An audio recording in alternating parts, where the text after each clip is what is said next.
Assalamualaikum warahmatullahi wabarakatuh.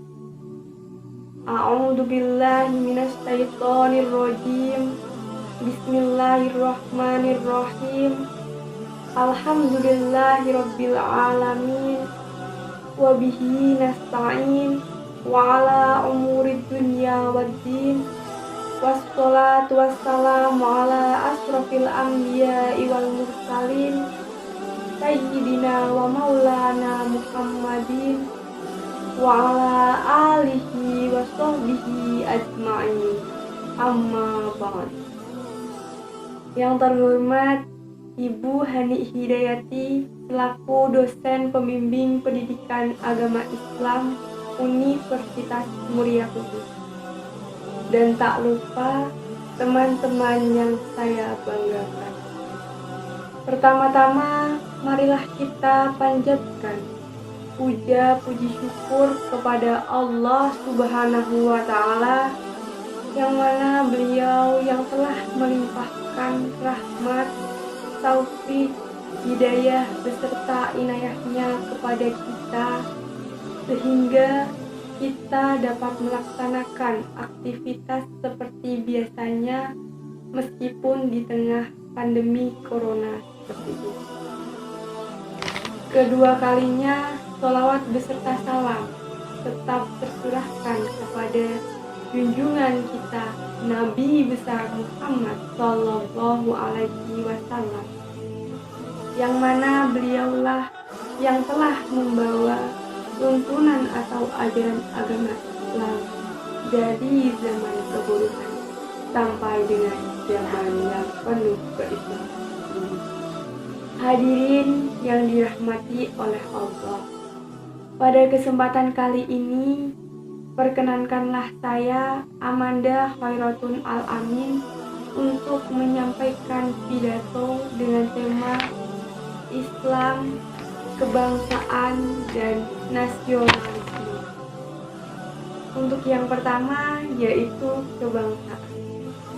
Kebangsaan sendiri berasal dari kata bangsa.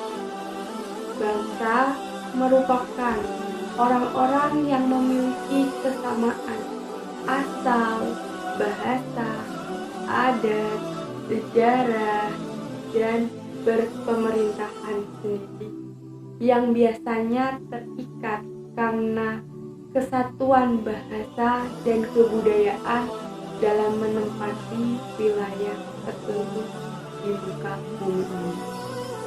Sedangkan nasionalisme merupakan suatu keadaan atau sifat yang menerima pengakuan atas kumpulan manusia yang memiliki keselarasan kebudayaan dan wilayah, serta kesamaan cita-cita dan tujuan untuk mempertahankan negaranya dari ancaman internal maupun eksternal.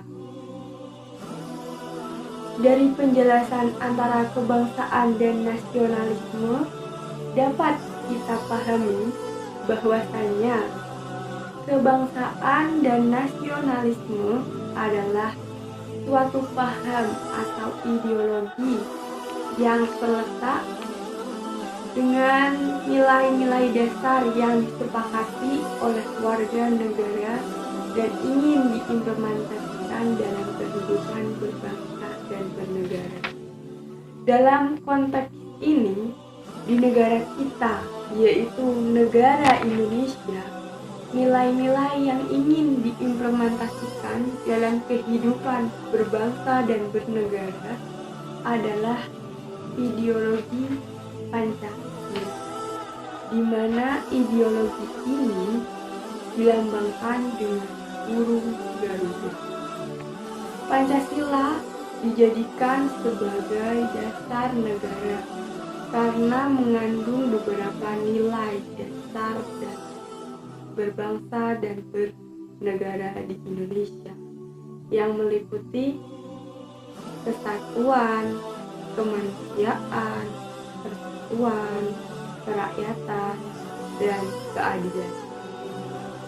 Sebagai dasar negara Indonesia, Pancasila memiliki urgensi bagi kehidupan bangsa dan negara, yaitu yang pertama, membentuk identitas atau ciri kelompok dari suatu bangsa. Kedua, mempersatukan sesama. Ketiga, mempersatukan semua lapisan masyarakat dari berbagai macam latar belakang, baik itu dari perbedaan agama, suku, ras, maupun budayanya. Keempat, mengatasi berbagai macam pertentangan, konflik, dan ketegangan sosial.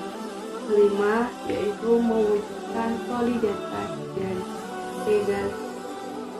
Hadirin yang dirahmati oleh Allah, untuk mendudukkan kebangsaan atau nasionalisme dalam pandang agama Islam, kita harus memandang Islam itu sendiri secara substansialistik dan integralistik.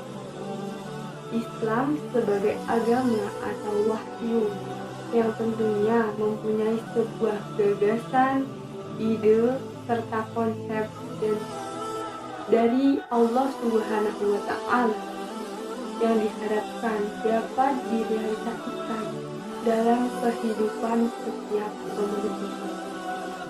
Gagasan, ide, serta konsep itu dikenalkan oleh Allah Subhanahu wa Ta'ala melalui baginda Nabi Muhammad SAW,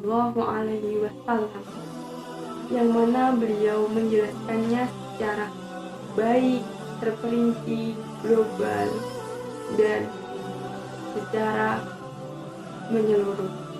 Semua gagasan, ide, serta konsep tersebut dijadikan dalam satu kesatuan yang islamic dengan mencakup semua dimensi kehidupan manusia yang melangit maupun membumi, yang kemudian disebut dengan ajaran agama. Hadirin yang dimuliakan oleh Allah, berbincang mengenai Islam, kebangsaan, dan nasionalisme sama halnya membincangkan antara agama dan negara. Menurut Imam Al-Ghazali, beliau melihat bahwasannya agama dan negara merupakan dua entitas yang harus berjalan beriringan, di mana beliau mengibaratkan sebagai sebuah pohon, bahwa agama menjadi akarnya atau sebagai pokoknya, sedangkan negara menjadi batangnya atau panjaganya. Dalam Islam memang tidak ada istilah memisahkan agama dengan negara, di mana juga tidak ada istilah agama adalah negara dan negara adalah agama. Oleh karena itu, ideologi agama seharusnya bisa memberi warna terhadap ideologi negara.